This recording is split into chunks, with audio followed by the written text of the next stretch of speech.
सोनियाल राजनीतिक विश्लेषक के तौर पर मेरे साथ इस वक्त जुड़ रहे हैं। सबसे पहले भास्कर घोष, मैं आपका ही रुख कर लेता हूं।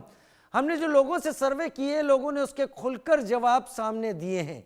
ममता बनर्जी के पीड़ितों से ना मिलने जाने को लेकर क्या वजह है, उसको लेकर भी ज्यादातर लोगों का कहना था कि उन्हें जाना चाहिए था, वो जाती और वहां मिलती तो इसका एक और पॉजिटिव इफेक्ट होता। आपको क्या लगता है, ममता दीदी जो कि मुख्यमंत्री है पश्चिम बंगाल की, क्यों नहीं गई? राजीव जी, आज सारा देश और दुनिया में ये मुर्शिदाबाद और मालदा का जो घटना घट रही है, जो एक कम्युनल राइट का परिपक्व कम्युनल राइट, ये जो वहां पे चल रही है। आपने सर्वे किया, लेकिन आपने एक सर्वे नहीं किया। आप जो 293 लोग अरेस्ट हुए हैं, उसमें 291 लोग जो है ये लोकल रेसिडेंट्स, लोकल गुन्स हैं। आपने एक सर्वे नहीं किया कि बेदबोन और जाफराबाद में 2 हिंदू को मारा गया है, इसका खबर अभी तक सामने नहीं आया। आपने ये सर्वे नहीं किया कि हुमायूं कबीर ने बोले, ममता का एक मंत्री कि ममता का एक एमएलए बोले कि 70% हम लोग हैं, 30% हिंदू हैं, उठा के गंगा में बहा देंगे।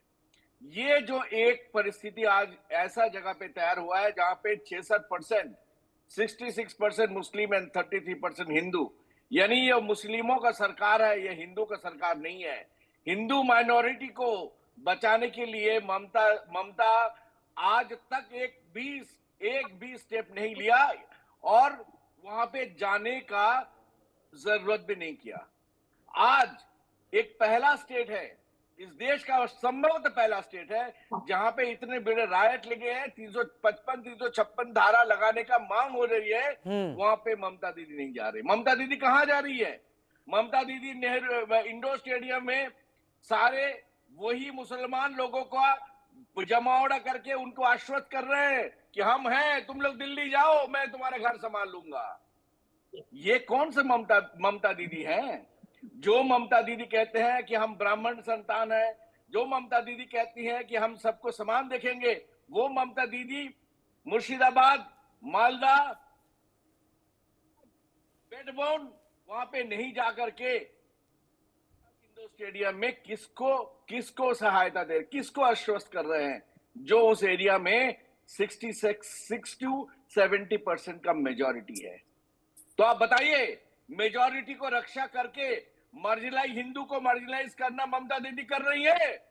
यार, हिंदू जो मारे जा रहे हैं उनके लिए आज ममता दीदी कुछ कर रहे हैं। आप जानते हैं कैसे वहां पे घर घर में मार्किंग हो रहा है, हिंदू घर में मार्किंग हो रहा है और रात को उस घर को जला दे रहा है। मैंने पहले भी कहा, घर में मोर्टार फेंका जाता है, घर में ये मोर्टार टीयर गैस कहां से आता है, कहां से आ रही है? जो पुलिस यूज करते हैं, जब हम लोग भाजपाई लोग जब कोई आंदोलन में जाते हैं तो ये मोर्टार और टीयर गैस कलकत्ता तथा बंगाल पुलिस इसको यूज करते हैं। आज वही दंगाइयों, हमलाकारियों और मुसलमानों आज हिंदू के ऊपर मोर्टार दाग रहे हैं। अगर वो बीएसएफ में सेंट्रल फोर्सेस नहीं जाते तो शायद हिंदू का शमशान बन जाता।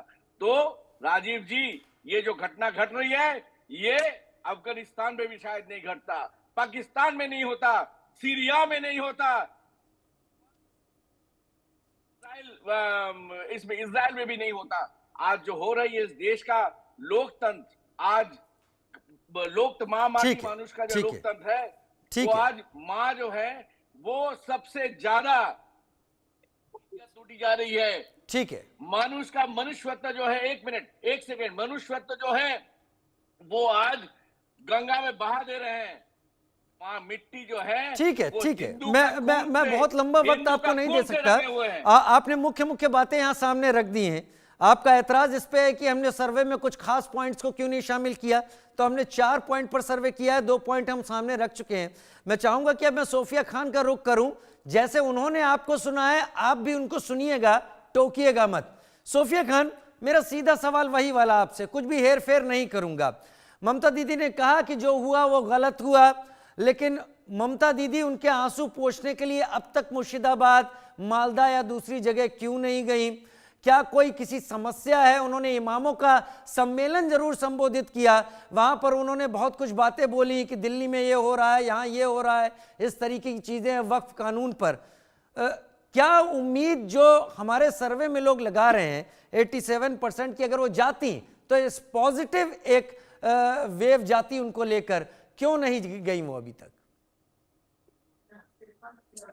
सबसे पहले तो मैं भास्कर जी को बधाई दूंगी कि वो बहुत अच्छा स्क्रिप्ट पढ़ रहे थे, सुकांतो मजूमदार ने जो लिख के दिया है। बहरहाल